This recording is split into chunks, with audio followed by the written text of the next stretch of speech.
Welcome to Real Talk, a podcast where we talk about real faith, real questions with real people. Thank you for tuning in. Today, I'm joined by David Fenn and Emily Besser, who are current members and attenders at First and Methodist Church Pearland, and they've agreed to talk about what it takes to raise future followers of Jesus. And so we'll start with you, Emily. If you just introduce yourself and a little bit of your why you said yes, you'd be willing to share today. Thanks, Thea. Okay, so to introduce myself, I'm Emily Besser. My husband is Tommy Besser, and we have 3 children. My oldest is 13, and my middle is 11, and my youngest is 8. So we have 3. I have gotten every year so much closer to Christ. And in the past couple of years at our church, through connection to our pastors and through our friends through Sunday school and our friendships outside of church have been huge parts of our connection to Christ, and that connection comes back through that to our children. And I hope that our time in this podcast today allows connection out into the community, not just in our church, but in a larger community, that there's something that is said here through a dialogue between David and you and I that helps somebody feel less alone or seen, or a piece of advice that maybe is helpful, that brings one person or more closer to Christ or to our church on Sunday. Awesome. Thank you. And David, just introduce yourself and let us know why you said yes. Yeah, thanks, Thea. I'm glad to be here. My wife, Katie, and I have 4 kids. We got a 9-year-old boy, twin 5-year-old boys, and a 2-year-old girl, which I will do anything that she says whenever she says to do it. That's just the way it goes. I know it. I said yes today. The short answer is I have a problem saying no when a pastor asks me to do something, especially one that I really like. The long answer is I think sharing is really important, making yourself vulnerable, right? So I was willing to open myself up because sharing is important, right? For the majority of my life, I was the guy sitting in the corner just observing what everybody else was doing, listening. Mm-hmm. But over the last few years, I've really started to realize how important it is to open up, right? And I think having seen enough people do that over the years has taught me that we're all just people. We're all just trying to do what's right. Whether we actually do what's right or not, we're trying. And I hope that everybody gives me the grace that I'm willing to give everyone else when they're willing to share their stories. Yeah. Well, and the reason why I asked both of you is because you have been so willing to share your journeys with me, and especially when it comes to raising your children and striving to offer them an authentic witness. And I believe that both of you have compelling stories, and I think that people will not only hear it, but relate to it and can connect to it. And I love what you said, Emily, of this hope that just if one person could feel a little less alone. You both know I started my ministry in family ministry, and in my experience, no parent thinks they're doing it right. They all think they're way, way behind, that they're failing miserably, and that they're just hoping and praying that still something somewhere along the line sticks. And so, again, thank you for being willing to be vulnerable and share. I wanted to start with just you sharing how faith was introduced into your life. Where did that start? When do you remember it making a significant impact? Do you want to go first, Emily? Sure. I can't remember a time that I didn't have faith. And I know that seems like a really big statement, but I am so blessed that my parents made a decision. And I tell you this, that my father, who's since passed, but was born and raised Jewish, and my mother, who was born and raised a Christian, made a decision to baptize me and raised me as a Christian. And they made the decision when I was very young. And we went to church every Sunday. And we went to Bible study with my mom and her lady friends from church every Wednesday. And that wasn't just a thing we did on the calendar. That was the circle that we spent time with. That's who we went on vacations with. That's where I played after church on Sundays. So I did a lot of sports with in our community. And what was so beautiful about that is it really brought together, there wasn't a separation of this is what I do with church from 10 to 11 on Sunday. This is who we were doing life with, holidays, all of those things. And I think that's why it's hard for me to tell you when exactly it started, because it was always just there. And those women of the Bible study groups that I mentioned were also there for my successes and my bad decisions, because they were there from when I was little through high school and college, through heartaches and they were all there at my wedding. And from a distance now, because I grew up in New Jersey, and I live in Texas, as we know. So they follow along from a distance. And even more recently, I was back in New Jersey to support one of those same women through a loss that they had. And so my mother and this group of women in the church that I was raised in is such an impactful backbone, because it's just how they lived, their example to me of their friendship, their vulnerability, their support of each other and of me, in all aspects of their life, was an example. It carried through my friendships. It carries through my marriage. It carries through the friendships and the circles that I form now at our church community. And I hope that it's trickling down. I think it's trickling down to my 3 little ones. What about you, David? Yeah, so my story is actually, it starts very similar to Emily's. Growing up, I feel a little bit like Forrest Gump saying this, but I don't remember, being baptized and all of those things that we do with our infants. It was just, we went to church, and that's what it was. And it was similar. We went on vacations with people from my parents' Sunday school class, hung out with hung out with families from the church. That was our life. It was so mixed that it was the same, right? There wasn't a church life and a social life. It was all the same. I don't know exactly when. It would have been probably like junior high school maybe is when it started, that we stopped going to church. And that's not really that doesn't have anything to do with your faith, right? That's just going to church. But I think I didn't really have faith. There was a big window in my life. I remember even being in college, I went to an informational meeting for a student organization. And before the meeting started, they wanted to pray. And I got up and walked out. I said, I'm in the wrong place. Sorry, guys. This isn't my thing. So I would say I was a complete non-believer for a good chunk there. And then I had so many strong examples from when I was a kid. I mean, like I said, it was like everybody, social as well as my family, grandparents, uncles, aunts, everybody. And then now once Katie and I were starting a family, we kind of started coming back to church. And I think at first it was just like, this is something I want to do so that my son grows up the same way that I grew up. But I've really had the opportunity to own my faith, and it's been really awesome to go through it as an adult, make your own decisions, like do the work, and become a Christian, basically, which is weird to say because I went to church for so much of my life before that. But to actually become a believer as an adult has been really awesome.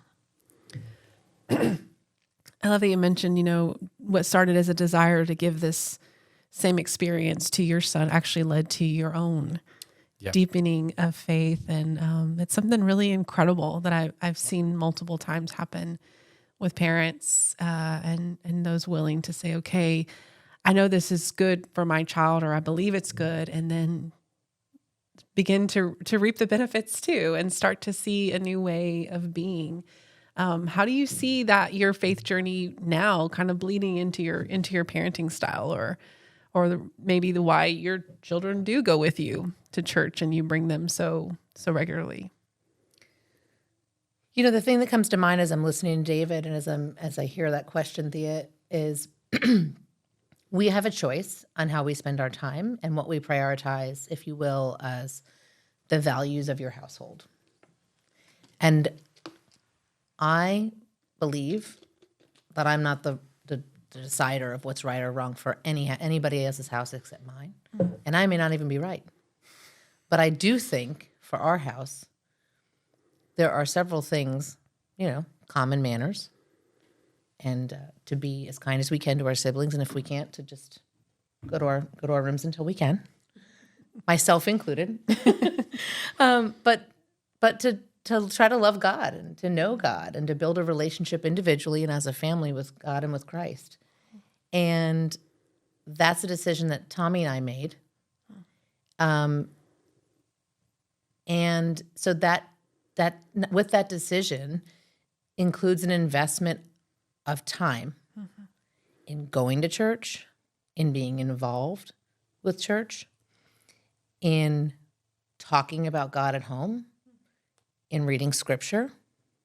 In our house, because we love music, it's including praise in the cycle of Pandora that plays in the house. Those are decisions. So those are the decisions we've made in our house. And because I do think, and I didn't come up with this on my own, I've somewhere along the way, I'm sure that I read it or heard it on another podcast. But it was just, what better way can you show your children than just to lead what you want them to see and be.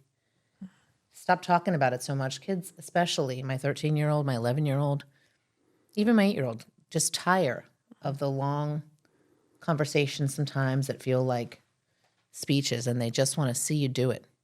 So getting involved, whether it be service projects at the church or teaching Sunday school, serving communion, just leading the family through an investment in faith is where we are with our family, and it is an investment of time. And with that, I'll say this too: other things can happen because of it, and that's an okay decision. Maybe we can't go as in depth with other extracurricular activities, but this is the decision we made, and I have to tell you, and I'm sure it'll come up later, the benefits and the rewards of it are unmatched. What are the pieces of your faith that you're hoping to share with your children as you, instill a life of faith, a life of Christian community? What is it that you're hoping that they receive? And start with that. The foundation, like when I think of my own story, and I know this isn't all about me, but I'm going to say it real quick. Without that foundation that I had, I wouldn't be where I am today. So to me, the foundation is extremely important, and it goes into maybe not every single thing that we do, but a lot of it, right? I mean, we make the time on Sundays to go to church. What are you listening to in the car, on the radio when your kids are in the car with you? What are you watching on TV, right? Like even things that I do when the kids, that I'm not doing with the kids, but if they see me doing it, that's still going to have an influence on them. Kind of lost where I was going there. I like what you said about building a firm, about like a foundation. I know my own father tells a story. He was raised Catholic, went to mass every Sunday, and even if he didn't feel a strong faith or sense of Christian values in the home, later in life, when he was at the end of his rope, something told him maybe the church could help. And it was because of what he'd been exposed to, and then what he had seen. And later, from that moment on, ended up building, his own relationship with Jesus and accepting and receiving, what was offered. But it was because of the faith and the foundation, the fundamentals that were kind of laid down for him as a child and as a young teenager that he was able to kind of go back to. And again, I love the way he does share. It's just like, I sat there and just thought, this can't be what, anybody wants from me.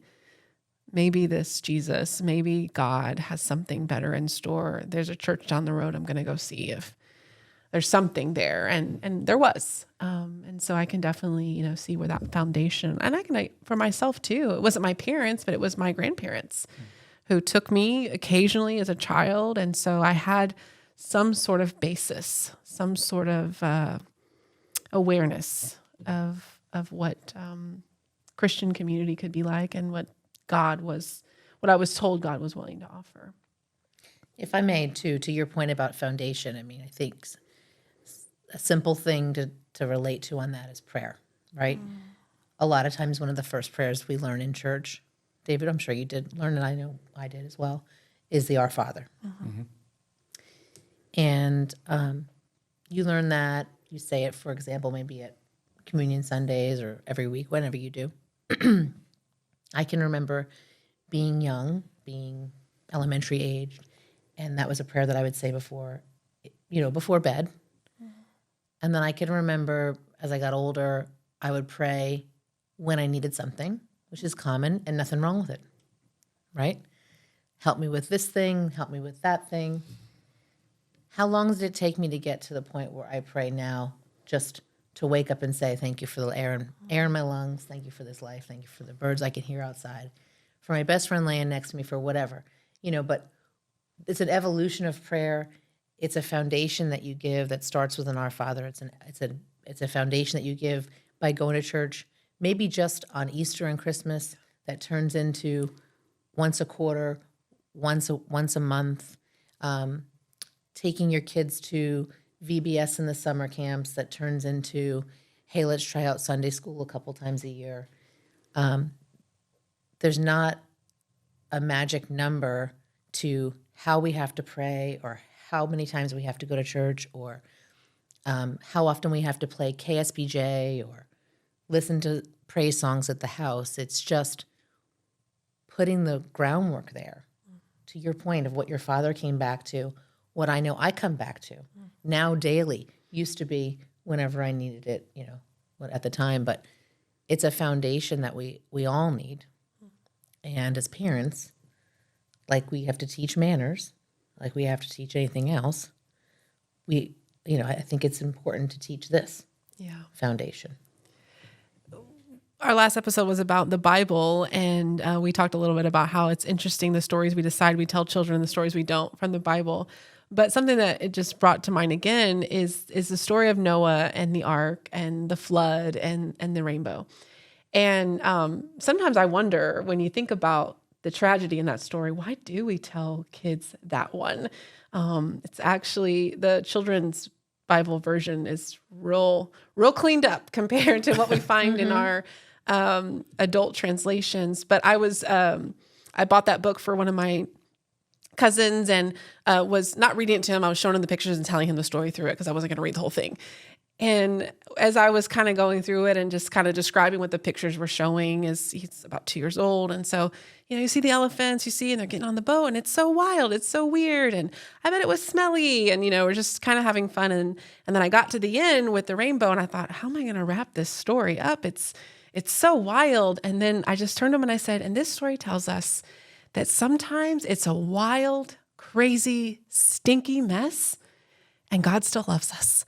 And that was the first time that even that story I could make sense of it in a way of, why would I tell child this story? But again, it's those kind of, what an important thing for a child to learn about God. At 2, 5, 12 years old. Man, life is going to be wild. It's going to be full of a lot of characters, and often it's going to be too cramped and too loud and too stinky. And God is with us every moment, every step of the way, and offering us something more beautiful and more amazing than we could ever imagine.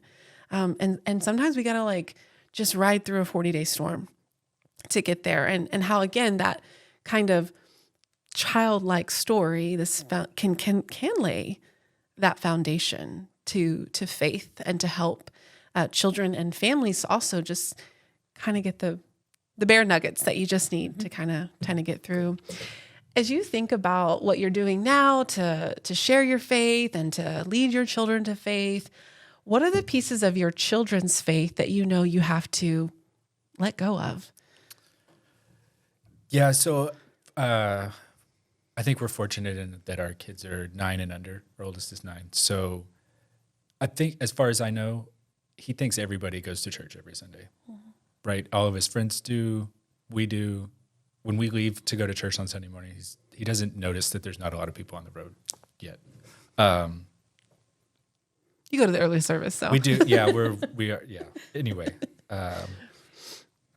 So the age is important. I don't think there's a lot that we have to let go right now. I think right now we can control a good portion of it, at least what he's fed. Now, what he's fed in the future from other sources is going to be difficult, and that's impossible for us to control. So you definitely have to let that go, but also be willing to show the other side of what they're being fed by other sources. Like what they're saying isn't necessarily true, but they're also not bad people, right? Everybody's out here doing the best that they can. Yeah. But there is going to be a time where it's up to him, right? Are you going to go to church on Sunday? Do you think you should go to church on Sunday? Do you need to go to church on Sunday? And we'll see, right? I mean, that's what we're trying to do with the foundation is. Right. And wouldn't it also be maybe a step further? Will you trust Jesus Christ? Yes. With your life? Right. And, I mean, yeah. So we do all the things, right? Like my son doesn't remember being baptized either. None of my kids do.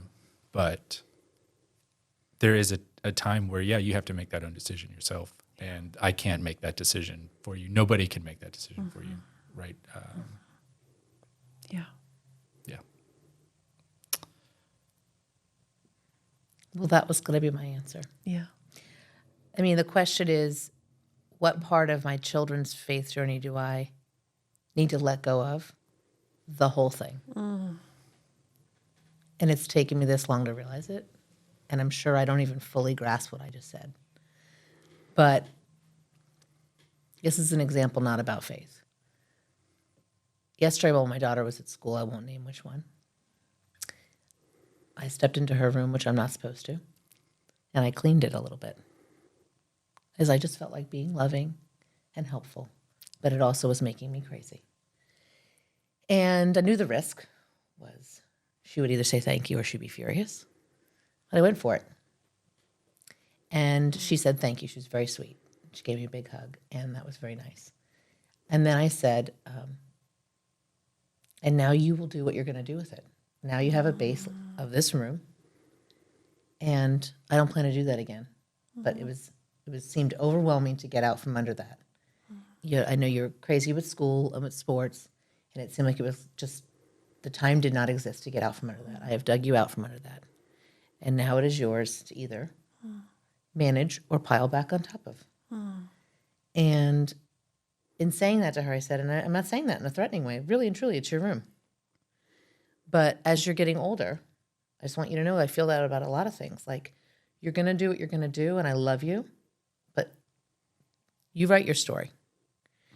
And there was more nuance to that with things that are going on in her life, and all my kids have different, as we all have different things going on in our life. But my point is to say that I really am so grateful. It's overwhelming to think that, and it is such a gift to know how not in charge I am. Scary, but it's also such a gift. And so if what I feel like I'm called to do is just to be a good example, the best I can, and certainly not perfect, mom rage on the regular, working on it, but, provide food and keep them safe and love them and show them the best things I can show them. And then I got to let them be them, because they are going to be who they're going to be. I'm not in charge of it, and they're going to get wherever God's taken them on their own. Every kid is different, right? And you got to kind of fill out your own kids, right? I mean, if you push too far, right, they get pushed, but not in the direction you were trying to push them. And that's another, just something that I worry about all the time. I don't think we're there yet, but it's just another concern that I know is coming. Yeah. It's really real, what you both have shared. And I loved your analogy, Emily, that now it's yours. And maybe that's a key to parenting and raising future followers, is you You set it up, you offer, the most authentic witness that you can, and then you say it's yours.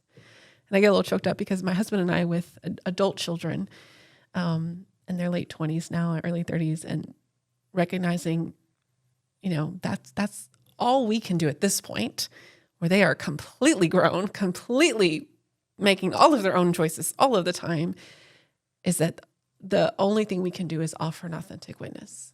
It's be authentic, to be honest, to be bold, to speak up and say, this is something that's important to me, and this is why. And so that they have something real to make a choice about. We didn't do what we maybe could have when they were younger, but that's over, so it doesn't matter. What can we do today? And the best that we can do is offer that authentic witness today, and then know it's theirs, whichever way they go, right? It's theirs. But that's hard. That's scary. You said something about, I decided to offer that to her out of kindness, and maybe because it was driving you a little crazy, but also because you believe she was worth it.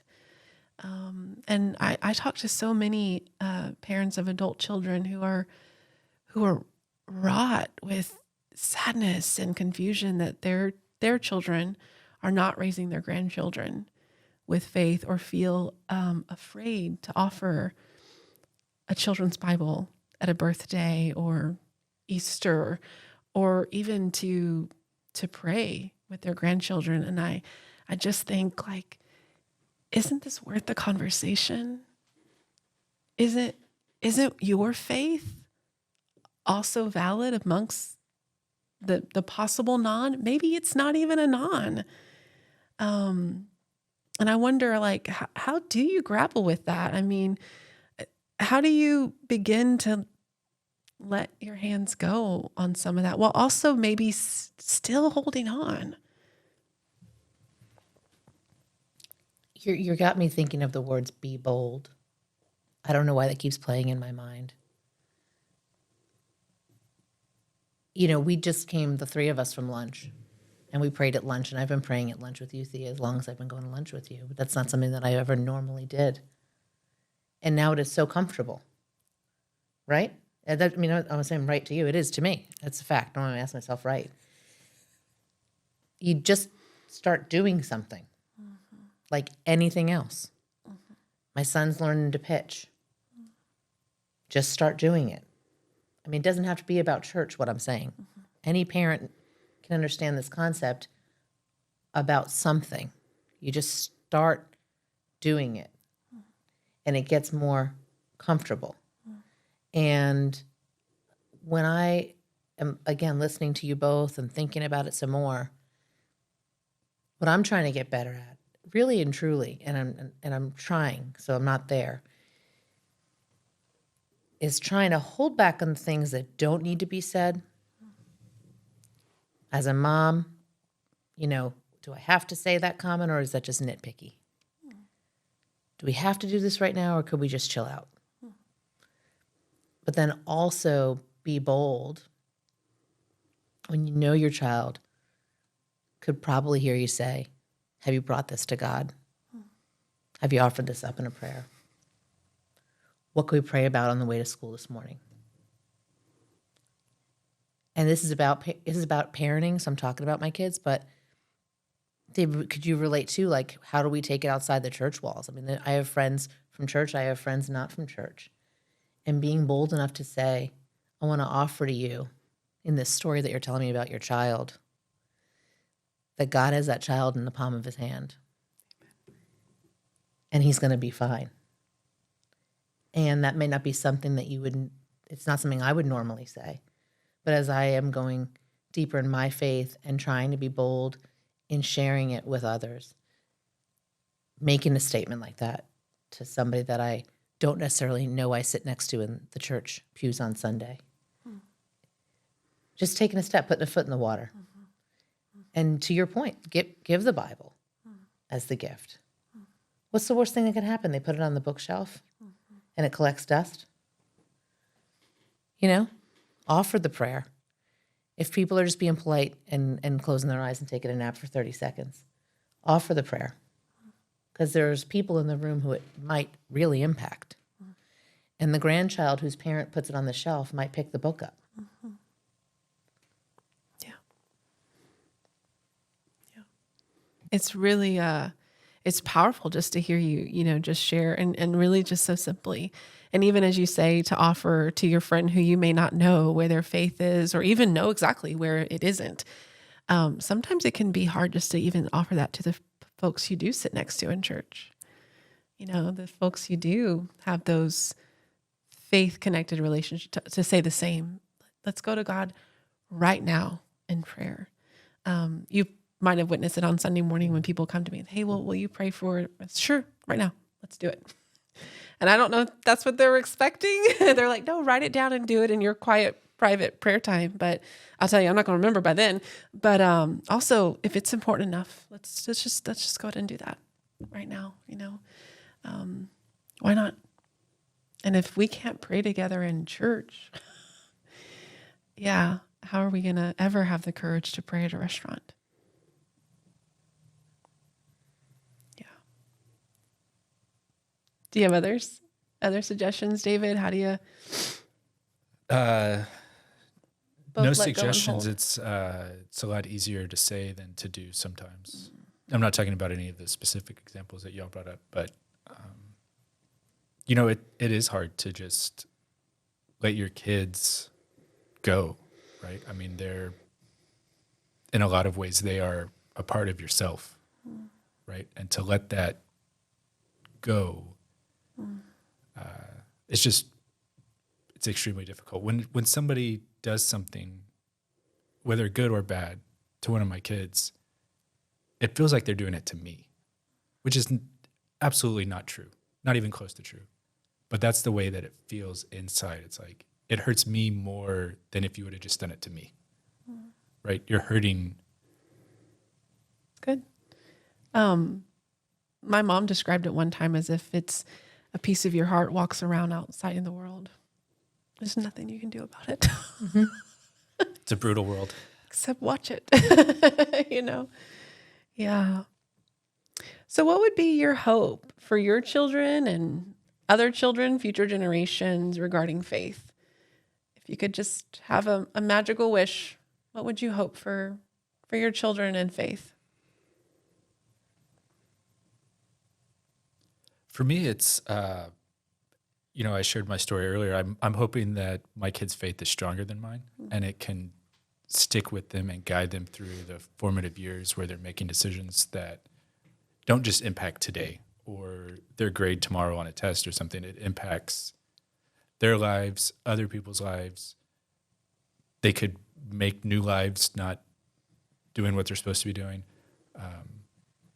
It's just a lot to process and to know. I mean, it's been a while now since I was in that position, but to know what they're going through and to also remember that when I was going through that, I never even considered asking my parents a single question about it.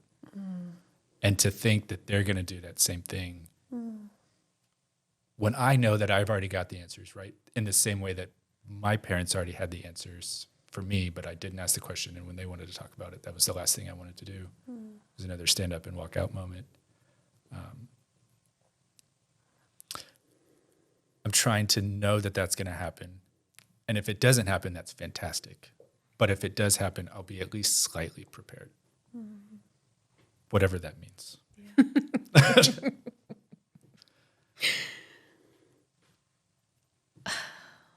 don't know. What do I want their faith to look like? Is that the question? Yes. I love the idea of the personal relationship with God and Jesus. And so I just pray that they figure that out. I pray that I can continue to figure out the mom that each one of them needs me to be to them. That I know when to listen and when to speak. to God and to my kids, to my husband, to my own mother. That I give myself the same grace that I would want my children to give themselves. And that somewhere along the way, as it has for David and for you, Thea, and for me, that this sinks in, that they know they can count on God, that he will never let them down. Sooner than later, I hope, Yeah. but at some point. Yeah. And so what are you doing today to make those things a reality? We talked about it a little bit earlier, but almost every faith story that I hear starts with those same 5 words. When I was growing up, we, and then it goes on, did or did not go to church, right? So we talked about it a little bit earlier, but I think being the example and having them around those same examples, right? Of not only, well, my parents were really into Jesus when I was growing up. And then when I wasn't around them, nobody else was. So my parents are really weird, right? That's not what we're trying to do. What we're trying to do is kind of a holistic, friends from church. And that's who we hang out with on weekends. And we do all the same stuff, right? Like when I leave at night to go to a meeting at church, I say, I've got a meeting at church tonight. And, Noble's mom's going to be there. Carter's dad's going to be there.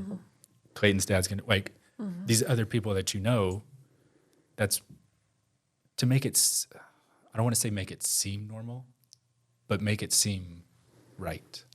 Like that's The connections for them. Yeah. Yeah. I love that you say, I don't want them to think their parents are weirdos.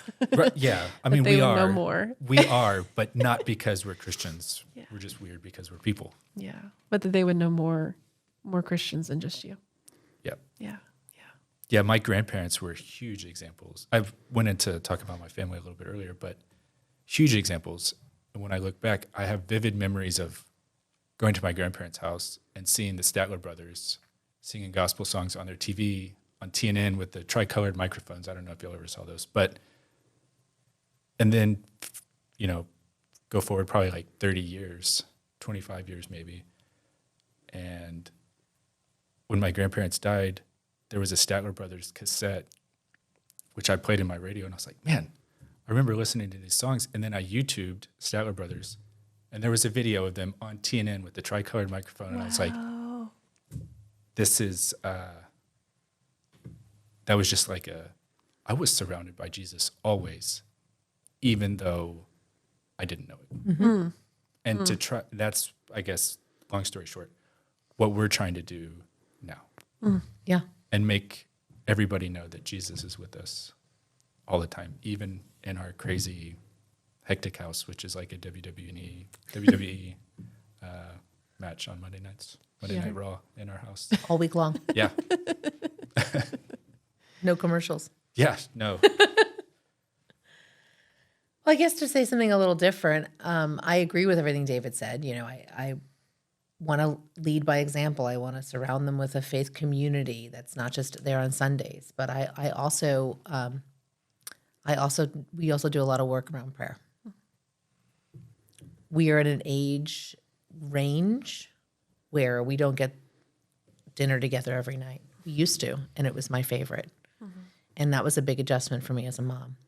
But when we are all together, or even if 2 or 3 of us, it might be me and the girls, or it might be just me and my son. If we gather, we're going to say a prayer at dinner, and we take turns. And when I mentioned earlier, like kind of letting stuff go, I no longer, I will be honest. I used to be like, say something you're grateful for, say something you want to pray for. No, just what's on your heart. And sometimes for me, sometimes for my kids, if we're tired, it's not our best prayer that we ever wrote. But sometimes they are really beautiful. And those are the ones I'm grateful for. And when we can just put something together any day of the week, I'm grateful for it. But those are the prayers that they know that they can count on, that we're going to pray at dinner. But I also really appreciate when, for example, if I'm having some quiet time in the morning and praying maybe in my bathroom, and one of my daughters comes down for something. She's getting ready. And it's impromptu, and I, kind of get surprised by it. I like the moment where she just sort of sees that it's happening. Wasn't planned, it's just what happened. And that's really what we're talking about here, right? Real talk. It's just being real. I mean, people have to do in their households what works for their household. Yeah. Like I said earlier, we're a music house. We play all kinds of music. I don't want anybody to get it twisted. We are playing praise. We are playing 90s hip hop. We are playing Texas country. Yeah. We're playing jazz. We are all over the map with our Pandora. But, and we do a lot of prayer. But what works for your household is what will work, because it will feel natural and it will be authentic. And your kids won't feel like something feels forced or that something's fake, and it'll be something that can be sustainable. Yeah. And so I share what works for me, but people need to find what works for them. Yeah.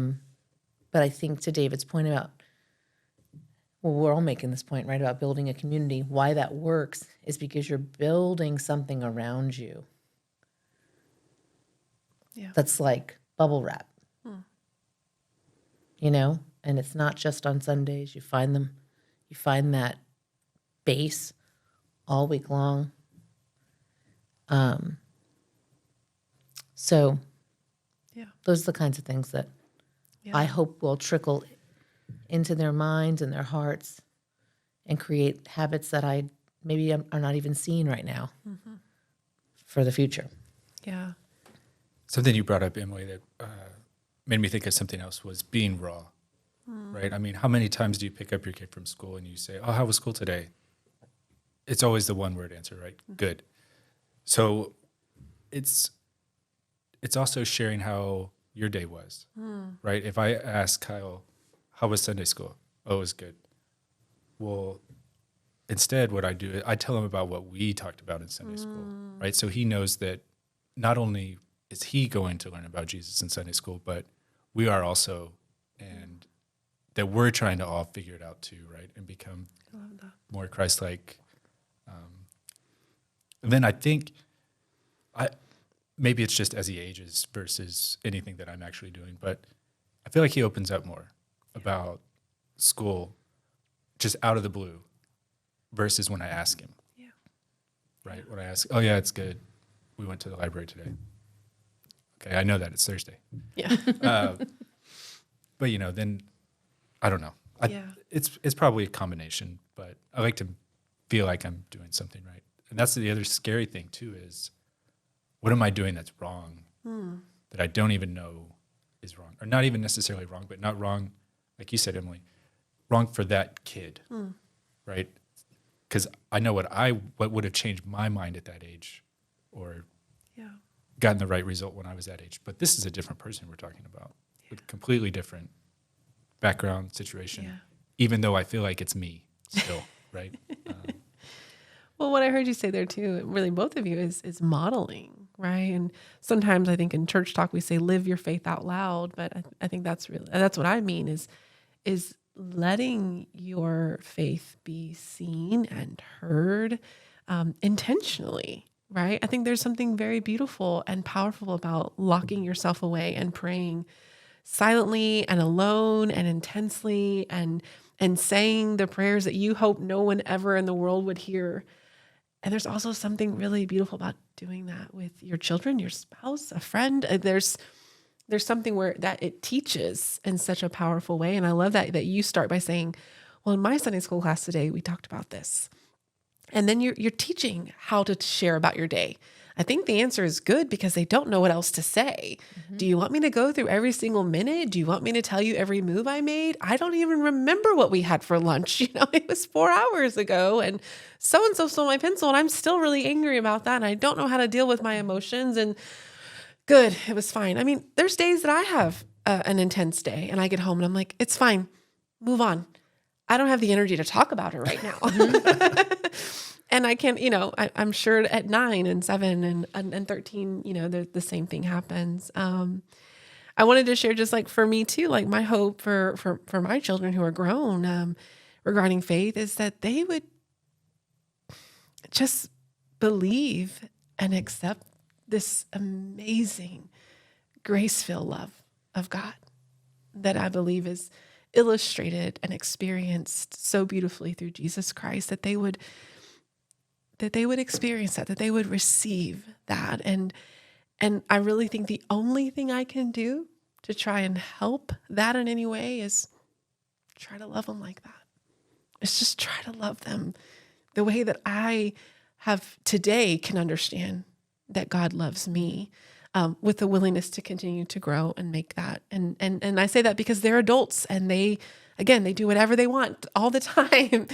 And I have lots of opinions and thoughts about what they should and shouldn't be doing. And yet I think the best thing I can do is just try to love them with this love that I want them to know from God.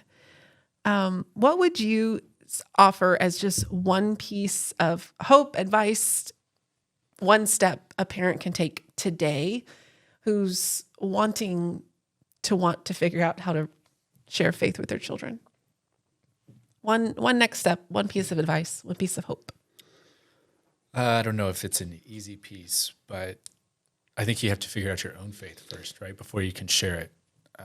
That seems and sounds really easy and obvious, right? But it may not be for some people, and it's not the easy answer, right? So maybe it's you and your kid working together and sharing with each other, right? Like if you make this theirs as well as yours, that could be, it could be, right? I'm not saying it is. I'm not an expert in parenting. That could be the answer. I don't know. I love that. I had a boss once that gave me the advice. This was not faith related, although he was a very faithful man. He is a very faithful man. They pick the thing that has the least effort, greatest impact. And I'm sure he didn't invent that, so maybe a lot of you have heard that before. But when I think about where I would start, if I was starting at the beginning or even in the middle, wherever, or maybe even right now, I would just, what is the path of least resistance, the thing that comes most naturally, that will make the biggest impact?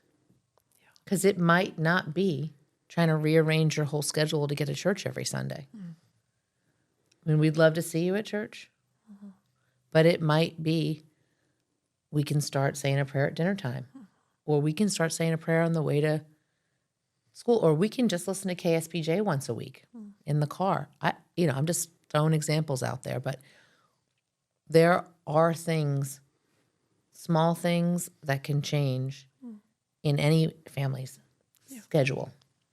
And what that is, that feels natural, that feels real to you and your children, will probably be the thing that goes over the smoothest and the best. And to me, in this subject area, that's what you got to look for, because when it comes, especially introducing or coming back to or trying to go to a next level when it comes to God and religion, if you come at it really strongly or in a way that doesn't feel natural, I think it's resisted.